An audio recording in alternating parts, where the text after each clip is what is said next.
Welcome in to Outkick the Show. I'm your fearless leader, Clay Travis. I hope all of you are having fantastic Wednesdays wherever across the country or this great world you may be. We have got a lot to dive into today. Let me give you a roadmap of where we're headed. The NBA playoff rankings are tanking. Bernie Sanders is surging. Bob Kraft video release threatened by the Florida police. LSU AD Joe Oliva reportedly on his way out. The AAF has filed for bankruptcy, and it ain't a pretty picture. And the Tampa Bay Lightning collapse, one of the biggest collapses in the first round of the playoffs ever. We're going to get to all that. We have much to discuss, but I want to start off the news here today with a question for you guys to think about, okay? I want you to think about this. And I think it is a fascinating question. Yesterday, I talked on this show about the Alex Ovechkin punch and why I thought that was a bad example, bad result for the NHL. And I don't know, 100-some-odd thousand people have watched that clip of the video. I'm going to dive into that story again off the top here. And I just want to ask you to think about this, all right? If Kevin Durant punches Patrick Beverly tomorrow, okay? Kevin Durant punches Patrick Beverly tomorrow and knocks him out. How long do you think he is out of the NBA? How many games does he miss? My contention for you is that if Kevin Durant steps back, punches Patrick Beverly, even if they've both squared up and they've both thrown punches, that Kevin Durant is out for the remainder of the NBA postseason, and he might get suspended for the start of next year. And you can disagree. You can say it would be fewer games than that. You can say it would be more games than that. Whatever you would say, the best player in the NBA knocking out a relatively insignificant player in the grand scheme of things in the NBA would be a huge and massive story, and the NBA wouldn't allow it. So why does hockey allow a player as good as Alexander Ovechkin to knock out a player, have his head hit the ice, and allow it to continue? Some people argue, well, that's the history of hockey. My argument with you is the best hockey doesn't have fighting. Typically, it doesn't happen very often in the playoffs. It never happens when you contend for a medal in the Olympics. Hockey allowing fighting is a function of the culture allowing the fighting to continue to occur. We don't really see it ever in the NFL. People are in pads, people are in helmets, they're trying to beat the crap out of each other. But if you take it beyond the field of the game itself, then guys get suspended. Ask Leonard Fournette, who threw punches last year. In basketball, they have been so draconian about the idea of fighting that they have erased it from the sport. My question for you, and use your brains, why does it continue to exist? I think the answer, and no, I'm not all going Jamel Hill on you. I think the reason is because the majority audience is white for every sport, and the majority audience that is white is more terrified of black people fighting than they are of white people fighting, which is why baseball doesn't eliminate brushback pitches. They don't eliminate brawls on the mound in baseball. They could eliminate that if they wanted to. And the NBA has totally pretty much eliminated fighting, but hockey has allowed it to continue. The NFL doesn't allow it at all either. So think about this. Just think about it. Why is hockey allowing fighting to continue? I don't believe it cleans up the sport. I don't believe it in anything other than is a weakness of the overall brand. And look, you can scream DBAP at me. You can scream SBAP at me, whatever you want to scream at me. My argument's pretty straightforward here. If MMA and boxing exist and you want to watch them and you want to consume them, I am all for it. That is an agreement that you're going to engage in a combat sport. But hockey allowing fighting to occur is a weakness of the overall sport, and I believe it would be stopped if hockey were a majority black sport. And I think it might still well be allowed in the NBA if the NBA was a majority white sport.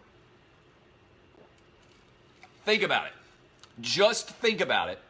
You don't have to agree with me, But one of the things I try to do is bring logic to debate, bring facts to passion. And I just want you to think about it. All right? That is a way to think about it in an interesting way. The NBA playoffs. Speaking of the NBA playoff ratings have utterly tanked. I have been saying for a long time as one of the sole voices in the wilderness.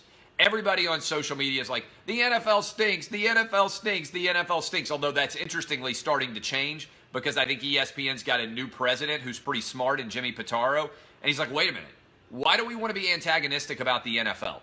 Have you noticed how ESPN's coverage of the NFL has markedly turned in a positive manner as the Monday Night Football renewal comes closer and closer? And ESPN takes a step back and says, wait a minute, why are we in the business of cheering up for the NBA all the time and acting like the NBA is the greatest thing on the planet, and we're ripping the NFL when the NFL audiences dwarf everything else that's produced in the world of sports? So I think that's a smart move by Jimmy Pitaro and other people at ESPN because that hate for the NFL has started to dissipate a little bit. But let's go to the NBA here for a second, all right? The NBA ratings on the opening weekend of the playoffs were down 30 and 40%. All right, I want you to think about this for a minute now. The opening round ratings for the NFL were down 30 and 40% across the board. Here's a crazy stat for you. The NBA had a live game on ABC. It was the Portland Trailblazers going up against the Oklahoma City Thunder. Reasonably competitive and close game. It got dominated in the ratings by a replay of the Masters in the afternoon. In other words, remember, CBS started off the Masters early in the morning, okay?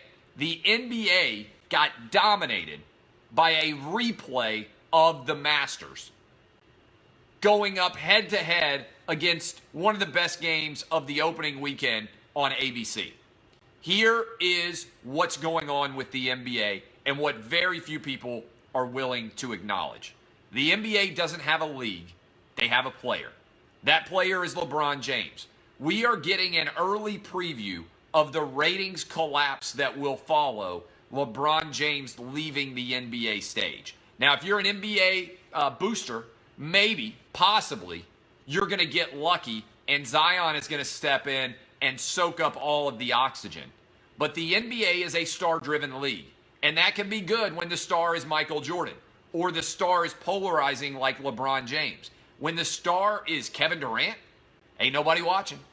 When the star is not interesting, the NBA's glisten disappears almost immediately. The NFL has created a great business that does not matter on individual star basis for the audiences. They produce and mint new stars. Patrick Mahomes is going to be, it looks like, every bit as big as Peyton Manning and Tom Brady were. And he's only 23 or 24 years old. When LeBron steps off the stage, the NBA is collapsing because it does not have a league, it has a player. And I have been long arguing that LeBron James deserves more money than he gets. And it is going to utterly collapse without him. And you're already seeing this in the ratings. I just want you to think about this for a minute. When the NFL sneezed and ratings were down 5%, it was one of the top topics in sports in America. The NFL never even remotely has gotten close to 30 or 40% of its audience vanishing in the playoffs. Yet why is it that you are probably hearing for the first time about the NBA playoff ratings collapse with me right here, right now? Why is it that you are just now hearing about this? And great stat for you. Did you know this? Duke, college basketball. Duke outrated the average Duke game, outrated the average NBA game on ABC and ESPN last year. Think about how wild that is. The average Duke basketball game last year outrated the NBA. That's wild, I think, for most people. College basketball with Duke would have been a better brand to invest in their games, a lot of those games against crappy opponents, than the entirety of the NBA on ABC and ESPN. ABC, too. Almost none of those Duke games were on ABC. All right, Bob Kraft. There are reports that the Bob Kraft video getting a happy ending inside the massage parlor are potentially going to be released. This is, I think, disgraceful behavior by prosecutors and police officers and everybody involved in the criminal justice system in the state of Florida. Why do I think it's disgraceful? Because Bob Kraft is going to beat their charges. He has not done anything wrong. First, they tried to say he had sex trafficked. Then they tried to say all sorts of inappropriate things about him. Now they have worked their way back around to desperation, and now they're just trying to publicly humiliate this man. I think that the evidence is going to get squashed in this case. I think it is what is known as fruit of the poisonous tree. I believe the warrant that was granted in this case was predicated on the idea that there was sex trafficking going on. And when there is not found to be sex trafficking going on, which is now acknowledged, then this is not a case that can be won. And so I think they are trying to publicly humiliate Robert Kraft, trying to make him blink and say, hey, we're going to release the video of you getting a massage. Let me ask you this question. Does that seem fair? Does it seem fair to you, from purely a privacy perspective, that law enforcement can illegally obtain a warrant to film men engaging in what might well be consensual activity? Because again, I don't know that there's audio of this, so the idea that Robert Kraft solicited may not be true. He may have paid for a massage, certainly this is going to be his defense, then got a happy ending, didn't reject it, and then gave a tip at the end. If you are not specifically saying, in my mind, here is this money I am paying for sex, here is what I expect in exchange for this money, he can argue that the woman decided to do it of her own volition. He didn't stop her.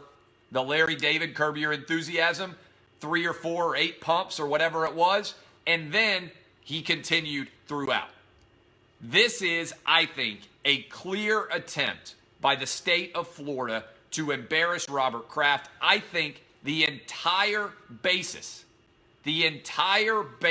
of this lawsuit was about trying to catch, of this investigation, was about trying to catch a famous person and publicly humiliate him to try and justify all the tax dollars that had been spent on this investigation. From the minute that this case came out, I have been saying in a straightforward manner, if you have to choose which is creepier, a guy deciding to get a massage or the federal government or the state government deciding to get a wiretap, deciding to get a camera and have our taxpayer dollars go to have a guy sitting there taking notes and videotaping while men get happy endings. Which is weirder here? I don't think there's any doubt at all. It is what the government did, not what Robert Kraft did.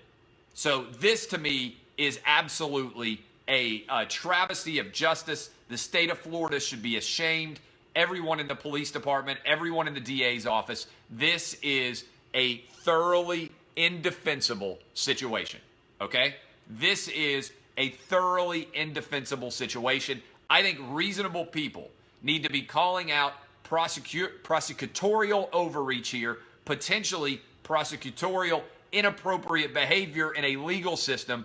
Robert Kraft is going to win this case. The government knows it, and they are triggered here, and they are therefore throwing out all sorts of Hail Marys, making threats that are insanely dumb. Is this true? Several of you saying the judge is halting the video release. Good for the judge for standing up to the government. Robert Kraft is going to win this case, and they are terrified, the government is. Good for that judge for standing up to the prosecutor here, who's just trying to humiliate and embarrass Robert Kraft because they know that he is going to win this case. All right, LSU. It's a mess down on the bayou. I don't know how many of you have been aggressively following the mess that has come from Will Wade. Initially, he's suspended. Then he gets to come back. This Joe Oliva, who is the athletic director at LSU, reports are that he's going to step down, that LSU is going to be in the market to go try to find a new athletic director. I am telling you right now that this is not going to solve the issues that LSU has. Because deep down, do you know what the issue LSU has is? They can't beat Nick Saban. And ever since Nick Saban went to Alabama, LSU has been unable to figure out what in the world they can do to elevate their athletic department. This is what the root cause of it is. Nick Saban is getting Joe Alleva fired. Yes, they were decent in basketball this year. Yes, Will Wade is a decent coach. But make no mistake, essentially, this is about Joe Alleva not being able to hire Jimbo Fisher, not being able to bring in somebody who can consistently compete with Nick Saban. LSU every year gets destroyed, gets absolutely destroyed by Alabama. And every year, LSU fans get angrier and angrier about it. Every year, they build themselves up into believing that Coach O is going to pull off a big win. And then what happens? Alabama goes out and they dominate. And LSU fans are looking for a reason to be angry, and Joe Alleva is a convenient target. If you fire Joe Alleva and you force him out, do you know what's going to happen? Nothing. Joe Alleva had an opportunity to get Jimbo Fisher, and he had an opportunity to get Tom Herman into Baton Rouge. He didn't get either. He defaulted all the way down to Coach O. And what is happening at LSU is what I told you was going to happen at LSU with Coach O. Every year, Nick Saban increases the distance between LSU and Alabama a little bit more because Nick Saban is a lot better at his job than Coach O is. Every day, he goes into work and he creates more distance between himself and LSU. And as a result of this entire process, LSU is out there now trying to find a new athletic director. But you know what's not going to change? You're still going to have Coach O as your coach. You're still going to get your ass kicked by Alabama every year. And so this, to me, is a great example of confusing cause and effect of thinking that if you replace the athletic director, things are suddenly going to be better. Will Wade, I still think, is going to end up losing his job if he has to testify. I don't know how you keep a coach who testifies in a federal investigation and takes the Fifth Amendment. I don't understand how in the world he's going to be able to keep his job. And so I think you're probably going to have to hire a new basketball coach too, but I don't believe replacing Joe Alleva is going to fix anything. It basically is a Band-Aid on a gut wound. So that's my thoughts about the LSU AD. What about the AAF? I have been telling you guys for a while that I think the XFL is ripe for success. That I think when the XFL launches next year, it's going to be everything the AAF was not. Great partnership with ESPN and Fox. Going to have big dollars behind it from Vince McMahon. Quality coaching and quality players. The XFL is going to work. But the failure of the AAF, this is looking more and more, guys, like an utter clown show. The AAF has filed for Chapter 7 bankruptcy. In the filings, and this is according to Front Office Sports I'm reading from on Twitter. In the filings, the league claims assets of $11.3 million and liabilities of $48.3 million. According to the documents, the league has just $536,000 in cash. This is Firefest meets college football, meets the NFL, meets spring football. I mean, this is an utterly indefensible decision in general that is extraordinary. That the AAF could be this bad is unbelievable. Utterly unbelievable how much of a bad business this was and the way it was created. I think the XFL is going to work really well. And I think one of the top selling points the XFL is going to have is they're going to be able to sign college kids at any age. And I think it's going to make a big difference in terms of their ability to bring in quality overall talent. I think if you liked the AAF, you will really like the XFL. If anything, I think the AAF's television ratings, which were actually really good, I think that this is evidence of how much demand there is for football in the spring. It doesn't need to compete with the NFL. If you are 1/10 as big as the NFL, you are going to be absolutely dominant. I was talking about the NBA earlier, and this is a good stat, I think, for that Sunday viewership on television. Game of Thrones, 17 million viewers. The most watched Sunday game in the NBA was Jazz Rockets with 3 million viewers. Okay? 3 million viewers is something that I think the XFL could aspire to reach. It can get to NBA level interest, even if it's not anywhere near the $20 million that the NFL is producing on a regular basis. All right, the Tampa Bay Lightning have collapsed. The Tampa Bay Lightning collapsed in one of the most disastrous results in the history of pro sports in America. The Lightning won 62 games, tied for the most all time. They produced the most points in 13 years, and they were utterly dominant when playing against the Columbus Blue Jackets in the regular season. Stat here for you that I thought was crazy, how badly they beat everybody from Columbus. They went 3-0 against them in the regular season, and then they come out and they get destroyed. Other than the first period where they went up 3-0, they were the inferior hockey team for day after day after day after day in this series. I think it is going to be an unmitigated disaster for them going forward. The Tampa Bay Lightning, you thought Virginia losing to a 16 seed was bad. I think this is worse because it happened 4 times, and I don't know how in any way you go out and change the storyline here in a positive way. This is one of the worst results in the history of pro sports. I don't think there's any other way to classify it. The Tampa Bay Lightning with a big, fat collapse on the biggest possible stage. All right, last discussion for you. I think this is intriguing. Bernie Sanders is terrifying Democrats right now. Democrats are looking at their nomination calendar, and they are saying, oh my God, we have got it so front-loaded that there is a decent chance that Bernie Sanders is going to grab so many of our delegates early on with the amount of money that he has raised that we are going to go into the convention in July without a nominee. Guys, I don't know if people are recognizing this yet. If you look at the way the Democrats have front-loaded their primary schedule, there are so many candidates right now that the likelihood is that it's going to be nearly impossible for any candidate to have a majority of the delegates by the time they get to the convention. And Democrats now are terrified that their party may splinter, which is ironic because early on the fear was that Donald Trump was going to splinter the Republican Party.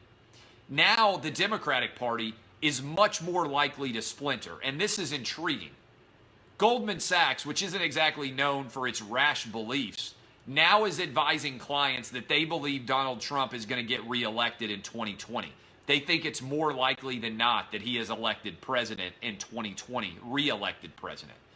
And the Democratic Party, the intelligent members of the Democratic Party's base, which helped to select the nominations, are saying, oh my God, are you aware of what is going on here? That Bernie Sanders is raising the most money, that you've got Mayor Pete surging in South Bend, that you got Joe Biden, who theoretically is going to announce next week.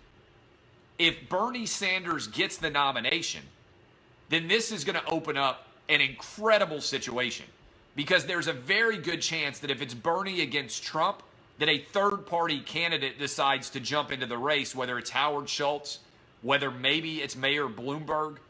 Joe Biden right now, and I mean this honestly, Joe Biden is the best hope of the Democratic Party by far. Because if Bernie Sanders gets the nomination, he's not going to beat Donald Trump. He's going to lose. If Joe Biden gets the nomination, I think he can beat Donald Trump.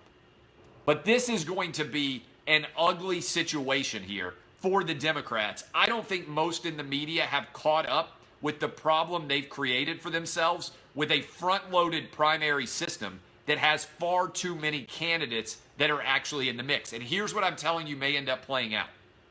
Bernie Sanders potentially is going to be able to argue legitimately that just like in 2016 when all the emails that got hacked revealed that the DNC made a calculated decision to keep him from getting the nomination and work to further Hillary Clinton and advance her, that we have the potential that all these superdelegates and all these primary officials are going to be working against Bernie Sanders again, which threatens to fracture and blow up the Democratic Party in late July, just a couple of months before the actual election.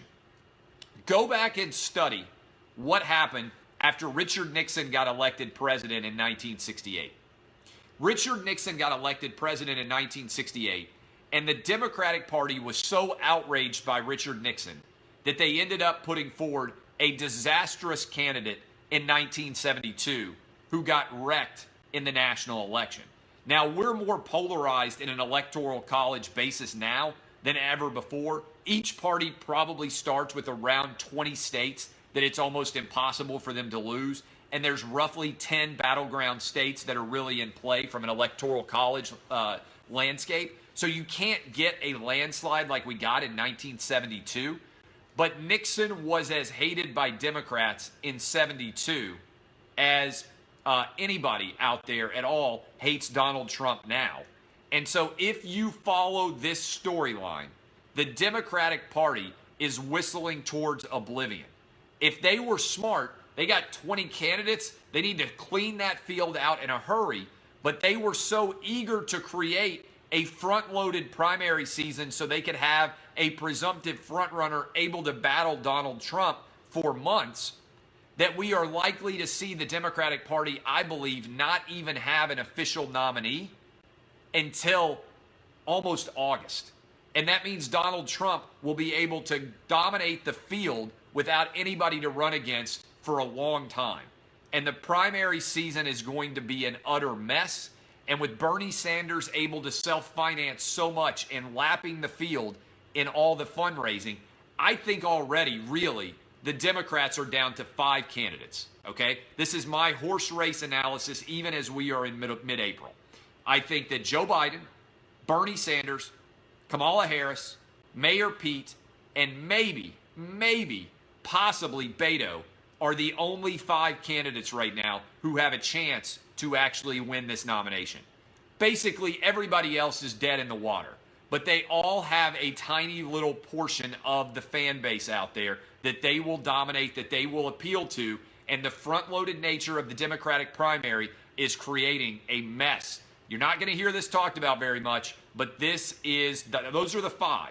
There are 5 real candidates right now, and the ability of any of those 5 to distinguish themselves, I've been arguing for a long time, the best possible candidate that the Democrats have is Joe Biden, and they've decided to try to Me Too him to death. And I think that's mostly self-inflicted wounds from the Democratic Party. They are going out there and trying to tear down Joe Biden because they know that he is one of the most legitimate, if not the most legitimate challenger to Donald Trump. But just pay attention to this story. All right, I'm fascinated by it. Bernie Sanders is soaking up a lot of the oxygen. We have potentially an old 80-year-old socialist being the best opponent of Donald Trump. I don't think there are very many people out there that are going to be jumping on the Bernie bus. There are not a lot of Bernie bros to come. And I think Bernie is troubled because he's become a millionaire while advocating for socialism. God bless America that you can come out and advocate for socialism and become a millionaire while doing it. Only in the greatest capitalistic country in the world could you be an avowed socialist, write books, and turn yourself into a millionaire. Bernie Sanders is the American dream. A guy who gets rich entirely off his own ideas. That's me. I'm rich now entirely off my own ideas. God bless America. I'm a capitalist. But Bernie Sanders has an inherent tension when he is advocating for socialism and he's gotten insanely wealthy off the process. I don't blame him. I wish everybody could get as rich as Bernie. I wish everybody could have 3 houses. I wish everybody could write best-selling books. But Bernie Sanders is living the American dream. He's just a smaller scale version of Donald Trump, except older and more likely to, I think, struggle in a general election season primary. I love all of you. Pay attention to the story. I appreciate all of you spending time with me. My name is Clay Travis. This is Outkick the Show. I am your most trusted source in news, sports, media, entertainment, business, politics. It doesn't matter. I do it all. I'll be on television in a half hour with Lock It In. DBAP, unless you need the SBAP. Share the show if you enjoy it. My name is Clay Travis, and this has been Outkick the Show. See y'all. Love you. Thank you, Facebook.